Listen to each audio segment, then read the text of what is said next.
Here's an interesting one. Jennifer Ammons, a son, passed away in 2014, 18th of December 2014. 3 years now, isn't it? Just about there. But she doesn't feel right about it. I don't know why. Doesn't feel right about his death. It's lured or something. I don't know quite what that means. I thought for this one though I'd do a Konxari reading. Normally I'd do a full Konxari with the circle and the all south, east, west and all that kind of caper. But I thought I'd do my own sort of my own version. It was just a bit more compact, just having a bit of rubbish on the table or junk on the table, bric-a-brac, I don't know what you want to call it. And I thought, well, I'll just use this. It's a three card, but it's done. I do it in a triangle, so it means it's not so much past, present, future, this, that, and the other, or whatever. It's just they're all interlinked, then, aren't they? It's a sort of circle with three cards, isn't it? I suppose that's what a triangle is, isn't it? In a sort of way. I don't know. So what we'll do, I've also got these cards as well. These mediumship cards. We'll try and get a message from Matthew there as well. But to do a reading for Matthew, of course, we have to use Konxari cards. Tarot cards and other oracle cards, runes and things like that. They're usually used to do readings for us. But Konxari cards are used to do readings for them. Konxar is the Egyptian for talking to the dead. I just thought I'd just add this this four archangels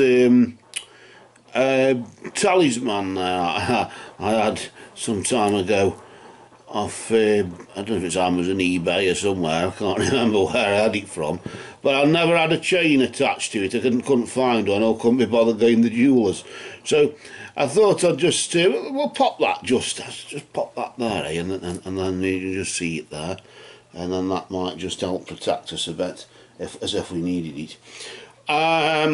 Here's the Konxari card. So what we'll do with these, we'll ask Matthew for his presents. We're going to have to ask him twice. We're going to have to ask you twice, Matthew, because you need him. His energy in these cards, and of course his energy in the mediumship cards for like a straightforward message. These mediumship cards here, they just have pre-written messages in them, and then of course wherever Matthew helps place the cards, it'll give a sort of idea of the message he's trying to convey. I suppose it's a bit like a phrase book from the other side, because it wouldn't be word for word. It'd be the sort of thing he's trying to say. So you probably know what words he'd actually use. He may actually use those words that are on there, I don't know. But in general, it's usually just the sort of thing he's trying to say. Let's see what's going on though about his death, because he might be able to tell us something about that. Spirit of... we have to use his name, of course, when we do anything about spirit of loved ones. I like to use the name. If there's no name, I can't do anything with it, basically, unfortunately. It's hard luck. In this case, it's Matthew Logan Perry. So what we'll do then, we'll give Matthew a shout and see if he can give us an idea of what's been going on. Spirit of Matthew Logan Perry, we ask for your presence, and we ask about your mother there. Just wants to know about if you've got any idea, you can give us a clue on what happened to you or what's been going on. What's going on now? For the second time, we ask Spirit of Matthew Logan Perry, we ask for your presence, that you commune with us, Matthew Logan Perry, through these Konxari cards, and move among us. Spirit of Matthew Logan Perry, we ask for your presence. commune with us, Matthew, Logan, Parry, and move among us. And we just cut the cards there, and hopefully now that we can use the first 3 cards, which where the deck splits is usually where it is at its most energetic point. So that's probably where Matthew will have left his message for us in some way. Normally, if you're doing a séance or something like that in a haunted house, everybody has a shuffle, and then you lay them around in the sort of 12 cards, and then you take away 4 and all that sort of thing. Well, we will just do the 3 cards for Matthew, but in a triangle instead of a straightforward line of whatever. It could be this, that, the other, whatever. So as I said, it's a sort of circle, as I said, a sort of circle. And then with these cards we ask, of course, I'll just move them along to the side there, just so you can see them there. Spirit of Matthew, Logan, Parry, we ask for your presence, that you commune with us through these cards and leave a message for your mother there, and commune with us, Matthew, Logan, Parry, and move among us. Spirit of Matthew, Logan, Parry, we ask for your presence. Commune with us, Matthew, Logan, Parry, through these cards and move among us. Spirit of Matthew, Logan, Parry, we ask for your presence. Commune with us, Matthew, Logan, Parry, through these cards and move among us. And we just cut the deck there. Blessed be to Matthew, Logan, Parry, and all absent friends. And then we just cut the cards there, and the same applies with the strongest point in the middle there. Effectively, we're dealing from the centre of the deck, aren't we? Right, so we've got, what we'll do, we'll use the other cards first, just to sort of try and see if we can get some sort of, I don't know, answer or whatever, I don't know what you want to call it. So we'll do 3 cards. Let's just pull out a Konxari card and let's just see what we've got there. Just try and rotate it slowly, not to disturb the energy, and he's got Attic. I don't know what this is about, but certainly the letter U. When we do Konxari, you put the Ouija board away. Normally you'd put that talisman up there just so we've got a better room. And when we do Konxari, we usually put the Ouija board away, because with this, you usually have a symbol or something, a keyword, and a letter, and then usually when we do a larger sort of spread, you can put all the letters and numbers together to see if there's a message, a bit like Ouija board, you know. But in this case, the letter U, I don't know if that means anything, but something to do with the attic. I don't know if that's a symbolic thing, or if there's something that Matthew may have left up in the attic, or in the loft space, I suppose, as you could say. I'll just place that there, and then that can be like part of the triangle, can't it?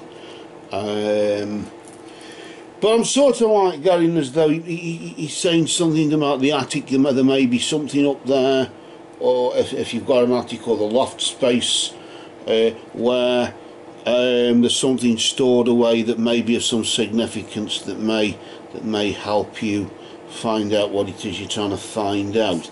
I want to just, or it may have been important to him as well. Let's just pull out the next card now, and then we'll try and link all these 3 cards together, shall we? And see, nice and slow there, not to disturb the energy. And you've got to curse. You've got like a symbol of a heart and a number 9 there. I don't know what that's about, but certainly, of course, maybe in this particular scenario, it seems as though maybe the curse, I don't know what that would be about, really, but certainly maybe he felt, maybe, I don't know if he felt cursed, or if you feel it was some sort of just jinx or something like that. Now, I never used to believe in jinxes, as you would say, per se, till I somebody, I won't say who they are or anything like that, but certainly they did seem as if everything went wrong with them, and every time they sort of visited here, something would go wrong afterwards.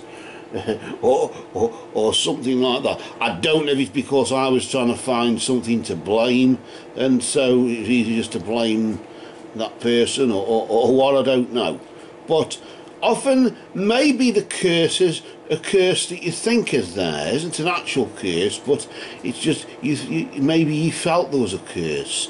Maybe the curse, of course, was a genuine curse, in the sense of, I suppose some people used to, like a metaphorical type of thing, like some people call it the black dog, don't they, or something like that. The curse of maybe a mental illness, or just illness in general, or just a feeling as though things just don't go right all the time. Doesn't necessarily mean there is an actual curse and somebody's, a witch has put a curse on them or anything like that. It's just that feeling as though when things go wrong, it's as if, I swear there's something going on, or as if there is a curse on me or something. There must be a bloody curse on us, the way we never win on the lottery or whatever it is. And it's a similar sort of thing, isn't it? Maybe he just felt jinxed in some way. Everything he tried to do didn't seem to go right, or I don't know. I suppose, as I said before, or as I've implied, really, we can all get that feeling when things go wrong, that, well, the last time you messed with the Ouija board, it's never been right since, or ever since you went with that girl, ever since you had that divorce, it's never been right, ever since Grandad died, it's never been right, or you can always try and find something, can't you, to sort of blame or pin it down onto something, or a fast scapegoat, as you would say. A scapegoat? Why am I thinking of that? Why am I thinking maybe he felt as though he was a scapegoat for things that did go wrong, and he was blamed for it? Maybe he was classed as the curse, in the sense of he was blamed for things when things went wrong.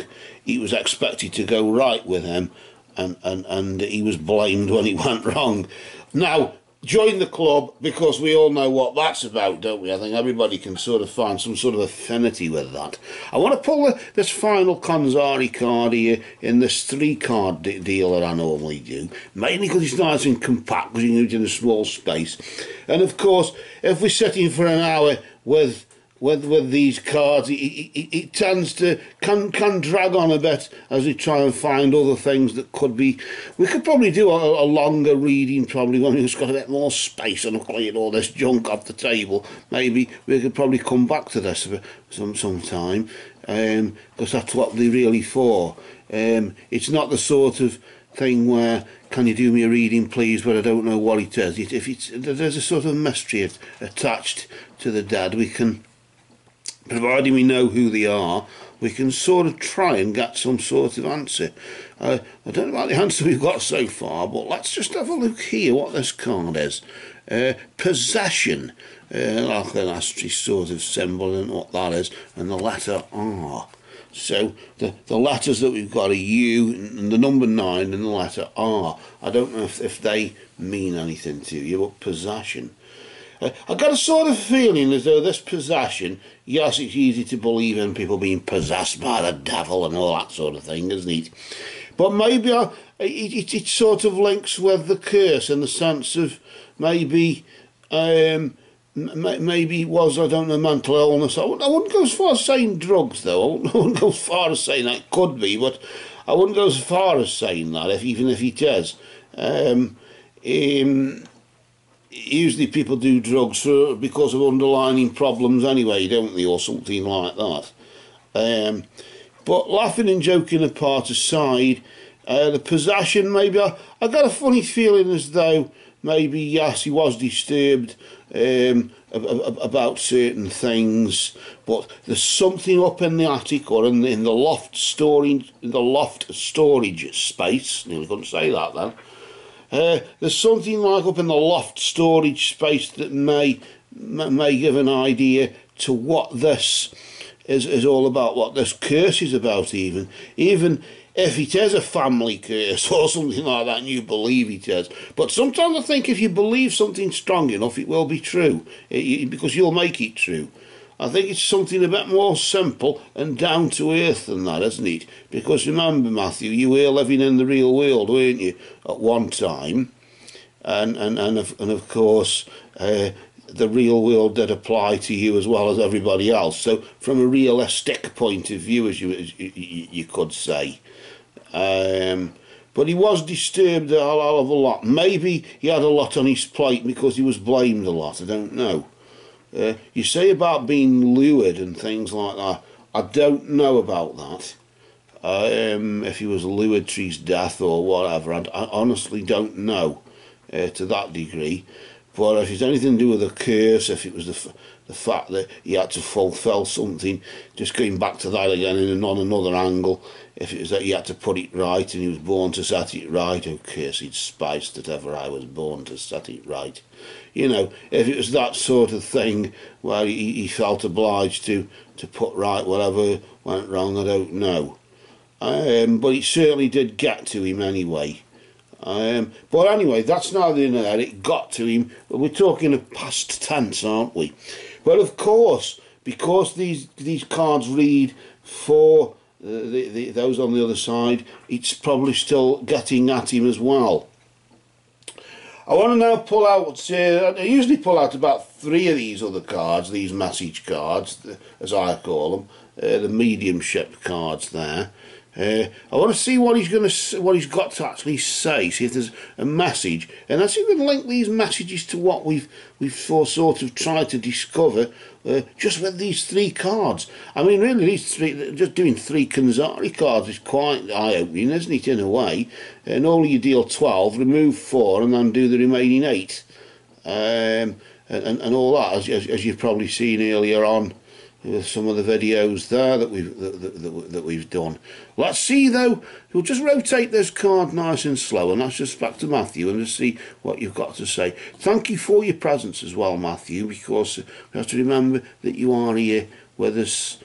And he's just really saying, this card just says, I send you loving signs through nature.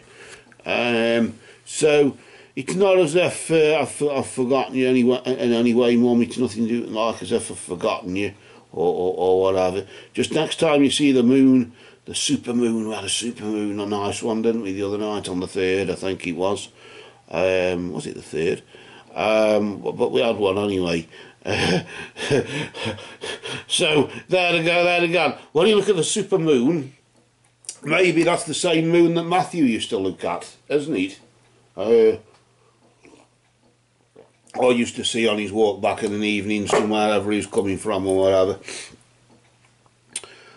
Or maybe even on his walk or on his travels that he came to visit you in an evening maybe as well. But you have to remember, so he speaks to you through nature. So next time you see the moon, or you see the flowers, or hear the birds sing, or see a butterfly as you'd see on here, like, or dandelions, or whatever you want to call them, anything that's in the natural world. And they often say that the Bible often says God speaks through creation, and I suppose in a way that's what it is. When we go back to God, or we are part of God, we are God, aren't we, in that sort of respect. So we speak through nature, don't we? Because for as much as Matthew's body isn't here, doesn't mean the rest of him isn't. He can't use other bodies to communicate if we're all part of a universal collective type of thing. So just bear that in mind there, that when you look at the moon, while I'm thinking of the moon, I think with us having the super moon, I think that's just too tempting to sort of refer to that, isn't it? So when you see the moon, just remember Matthew saw that moon as well, and he could just be saying something back in a sort of way. Let's see, well, that's what he says anyway. Let's see what the next card is. Let's see what other message he's got for you there. Just nice and slow. He's just saying, remember me by the happy memories we created. So I get a feeling as though he's saying, like, you know, remember me by the happy memories we created. Although there might be the curse, although there might be the possession, in the sense I might have been blamed for certain things, not necessarily by you, Mum, but by other people, and it got at me. But nevertheless, for as much as there are bad memories, I'm sure there are bad memories, aren't there, from everybody? We all create bad memories. But he's saying, remember me by the happy ones, not the sad ones. Remember me by the happy memories we created. Like as if to say, yes, okay, as I said, there were sad memories, and you're a bit concerned about how things happened, but remember me by the happy memories we created. Not so much by the sad memories other people created with me or anything like that, but the happy memories we created. It's about you and me, Mum, that's what it's about. It's not about others, about other people, is it? Let's see what the next card is. I usually just do about 3 cards here, normally, unless another one wants to come out, or Matthew might feel as if he's another one. Let's just pull this one out and see what this is about here. He's just saying, I am learning over here. So yeah, okay, we all do our hands up, we all drop clangers, don't we? We all make mistakes, and I'm learning over here, I'm learning by my mistakes, but you'll make me a better person spiritually, so when I reincarnate, when I come back, as we all probably may do, and of course we'll forget our former existence, and we'll have to be just like learning and beginning all over again, seeing the stars and the moon for the first time again, and learning to talk and walk and everything else again. So we may as well be somebody else, hadn't we, in a way? But either way, he's just saying, I'm learning over here, and I've got a feeling as though he's sort of saying as well, you know, I've learnt my lesson. Okay, I've learnt the hard way, as you could say. I've learnt the hard way, but I'm getting there, and that's the main thing. I somehow feel one more card. I just want one more card actually. Maybe it's just him just saying he wants to have a round off, or just a round up there. I don't know what that's about. But just one more. He's just saying my death was painless, Mum. Please don't worry or hold on to guilt. So that's the main thing. I think really, actually, if we could have just pulled that one card out right at the beginning, we could have saved ourselves all this trouble, Matthew. So thanks for saving the best till last. And that's, I suppose, in a way, your answer there, Mum, isn't it? So you've got your answer you want, just as the bell, just on the final bell, as you would say. Ask not for whom the bell tolls, it tolls for thee. And with that, I think we want to thank you, Matthew, there for your presence, and for just letting a bit of insight into knowing maybe how you're feeling. Okay, you're a bit disturbed and whatever, and you know, you got blamed for things, as we all bloody do. Sometimes a lot of people, they've only got to like be sort of get ill or something, like in the UK now. A lot of poor people and disabled people are just being blamed literally for being poor and disabled through no fault of their own. So maybe this is the sort of thing that maybe Matthew has experienced, I don't know, in the sense it wasn't his fault, but he got the blame because he was held responsible. Of course, being responsible for something and to blame for something are two totally separate things, aren't they? So it doesn't necessarily mean you have to hold on to guilt there, does it, Mother, really, in that respect? Well, his death, he's just saying my death was painless. So don't you feel guilty about what happened or the way it happened. But of course, his death it seemed to be a bit of a mystery. But he's just saying it was painless, so don't. Maybe he doesn't want you to know too much, I don't know, I couldn't tell you. Maybe he feels he'd be to blame if he was to upset you too much. I honestly don't know. I'm just me assuming that. Of course, one must not assume. But with that, I think we'll leave it at that, I think, for now. And if at a later date we feel drawn again there, Mother, we can probably do a larger Konxari spread to see maybe what happened and maybe what's going on now and how he's feeling or whatever at a later date. Maybe if there's anything else he wants to divulge, and I've cleared this table of all the bric-a-brac. so with that,